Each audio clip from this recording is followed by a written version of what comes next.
ဒီနေ့ကတော့ cranberry ငပိချက်ချက်ပြပါမယ်ပထမဆုံးတွေ့ရတိုင်းပဲ cranberry ကိုချိန်မယ်ပေါ့နော် US မှာဒီ November October အချိန်ဆိုရင် cranberry ရမ်းပေါ်တယ်ပေါ့နော်သူတို့က turkey ကိုအဲ့လို sauce လုပ်ပြီးတော့စားကြတယ်ဒါကစီတက်ဖို့အတွက်ပြင်ထားတာပါပြီးတော့စနေမုတ်ထည့်လိုက်ပါတယ်စီယိုလည်းနည်းနည်းချင်းစီစားထည့်မယ်ပေါ့နော်ပြီးလိုမှဆက်ထည့်မယ်တကယ်ချင်းအစ်စ်ကအထားမခံလို့အမှုတ်ပဲသုံးလိုက်ပါတယ်ကျတော့နည်းနည်းနွားလာပြီဆိုရင်ငပိစိမ့်စားထည့်မယ်ပေါ့နော် cranberry ကအရန်ချင်တော့လေ I wish I added more ဒါမဲ့နောက်ပိုင်းတော့မထည့်တော့ဘူးအရန်ဟိုအလုံးညှိသွားမှာဆိုလို့ပေါ့နော်ပြီးတော့ cranberry ထည့်ပြီးတော့ပစုံချောက်ထည့်ပါတယ်အဲ့နည်းနည်းချောင်းနေလို့ပေါ့နော်ထပ်ပြီးတော့ olive oil ထပ်ထည့်တယ်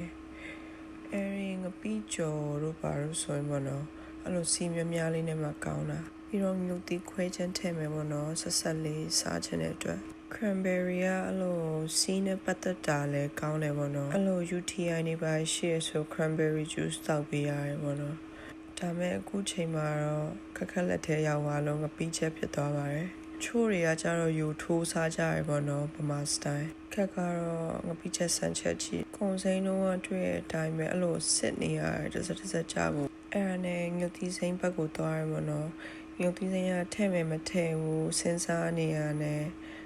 မသိရင်ခင်းညင်သီးငပိချက်ကြာနေရပဲဒါမဲ့တော့အရန်ကိုချင်တော့ချင်ပောင်ရွက်ထက်တောင်တော်တော်ချင်တယ်ငပိတော့မြများအဲ့လိုထဲမှာစားကောင်းမှာပေါ့နော်စီပြန်တဲ့ထိဆောက်နေပါတယ်အဲ့လိုစီမြများထဲပေါ့နော်မကြရင်ပြီးမှခတ်ထုတ်နည်းနည်းမင်းလေးအုပ်ပါမယ်အဲ့လိုချမောင်ကျော်တော့ငပိချက်တို့ကစီများမှအဲ့လိုဘယ်လိုပြောမလဲမှွေလို့ကောင်းတာပေါ့နော်အိုးတွေပါလည်းမကပ်ဘူးအကက်ဆိုလို့စီမြများထဲပြီးရင်အဲ့ဒီပိုတဲ့ဟာတွေကိုစစ်ပြီးတော့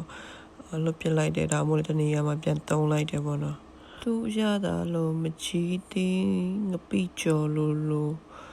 ကောင်းတဲ့ချင်းလေးနဲ့လေနောက်ဆုံးမှာတော့ငုတ်သီးစိမ်းထည့်လိုက်ပါတယ်ငုတ်သီးစိမ်းထည့်လိုက်မှပဲသူ့အနှံ့လေးကလို့မွေးလေးနဲ့လေ